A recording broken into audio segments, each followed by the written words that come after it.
श्री केदारनाथ मंदिर से जुड़ी 10 अनकही बातें। केदारनाथ धाम एक ऐसा धाम है जिसके बारे में हर कोई गहनता से जानना चाहता है।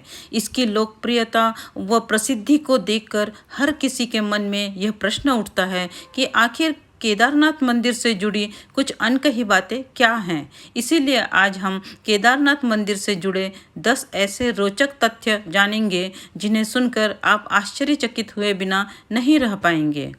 पहला, केदारनाथ मंदिर का सबसे बड़ा रोचक तथ्य है यहाँ पर स्थित शिवलिंग। यह शिवलिंग त्रिकोण के आकार का एक बड़ा पत्थर है जिसे भगवान शिव के बैल रूपी अवतार का पीठ वाला भाग माना जाता है। यह शिवलिंग मानव निर्मित न होकर प्राकृतिक है जो धरती में से प्रकट हुआ था। इस शिवलिंग के निर्माण के पीछे महाभारत के समयकाल की पांडवों व भगवान शिव से जुड़ी कथा प्रचलित है। इसमें महाबली भीम शिव के बैल रूपी अवतार के पीछे वाले भाग को पकड़ लेते हैं, जिस कारण वह भाग वहीं रह जाता है। बैल के 4 भाग 4 अन्य स्थानों पर प्रकट होते हैं। इन्हीं 5 स्थानों को सम्मिलित रूप से पंच केदार के नाम से जाना जाता है। दूसरा, केदारनाथ मंदिर पंच केदार में से एक होने के साथ साथ 12 ज्योतिर्लिंग में से एक ज्योतिर्लिंग है। दरअसल एक समय में नर व नारायण अर्थात भगवान विष्णु इस जगह पर भगवान शिव की तपस्या कर रहे थे। उनकी तपस्या से प्रसन्न होकर शिव ने उन दोनों को दर्शन दिए। इसके बाद शिव ने अपने एक रूप को हमेशा इस स्थान पर ज्योतिर्लिंग के रूप में निवास करने का आशीर्वाद दोनों को दिया। उसके बाद से केदारनाथ मंदिर का स्थान ज्योतिर्लिंग में सम्मिलित हो गया। तीसरा, केदारनाथ मंदिर का निर्माण बड़े बड़े पत्थरों, चट्टानों, शिलाखंडों से किया गया है।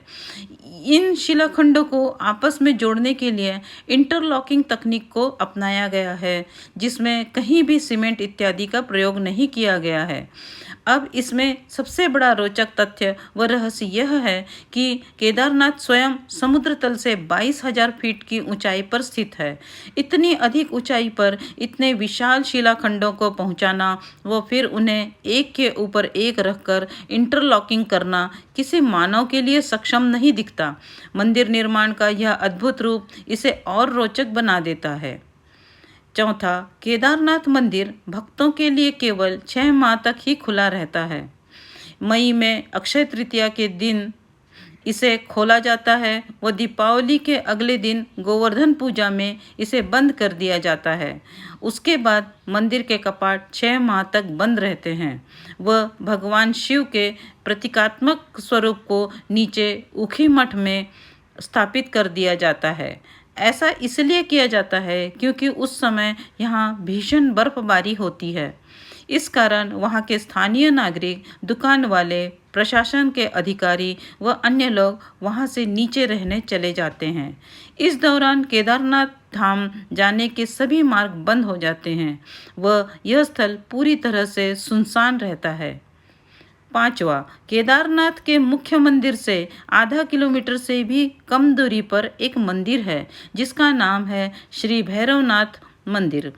भैरवनाथ को इस क्षेत्र का क्षेत्रपाल कहा जाता है, जिनके द्वारा केदारनाथ मंदिर व इसके आसपास वाले स्थलों की सुरक्षा की जाती है। जो कोई भी केदारनाथ की यात्रा पर जाता है उसका इस भैरव मंदिर में दर्शन करना आवश्यक होता है, अन्यथा केदारनाथ की यात्रा पूर्ण नहीं मानी जाती है।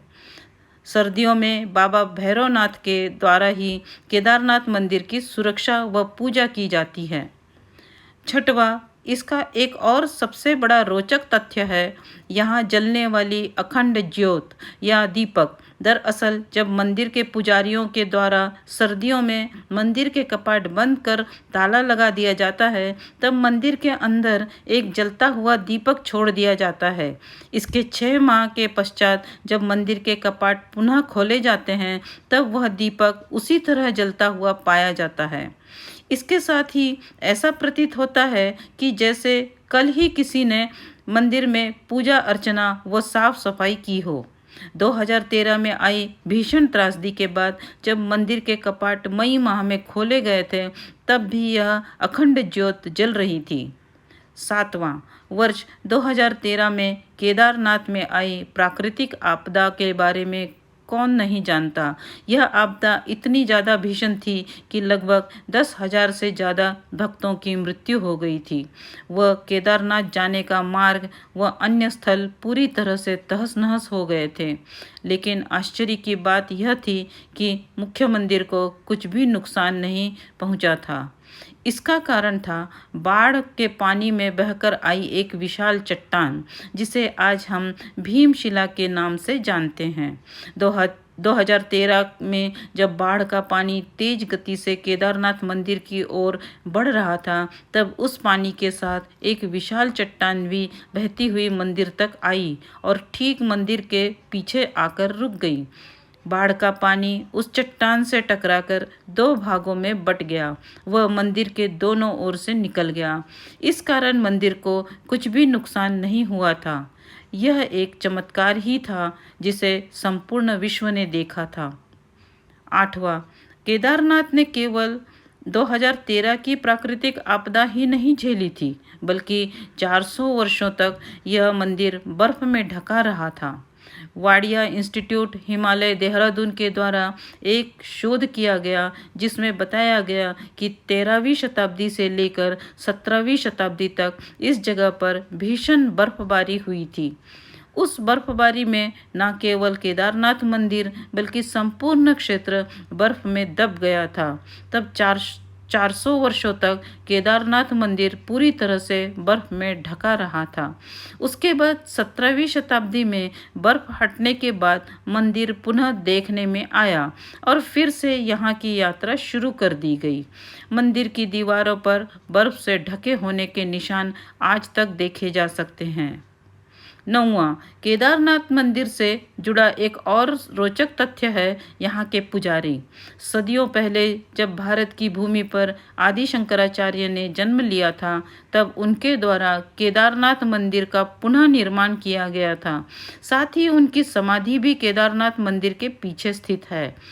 आदि शंकराचार्य के द्वारा केदारनाथ मंदिर की देखभाल व पूजा अर्चना का कार्य कर्नाटक राज्य के वीराशैव जंगम समुदाय के ब्राह्मणों को सौंपा गया था। तब से यह परंपरा आज तक चली आ रही है। इसके साथ ही मंदिर के सभी पूजा अनुष्ठान व कार्य कन्नड़ भाषा में ही किए जाते हैं। 10वां, पुराणों में यह भविष्यवाणी की गई है कि भविष्य में केदारनाथ धाम लुप्त हो जाएगा। उनके अनुसार नारायण की शक्ति से पहाड़ों का आपस में मिलन होगा और इस क्षेत्र पर स्थित सभी धाम लुप्त हो जाएंगे, जिनमें केदारनाथ व बद्रीनाथ मुख्य है।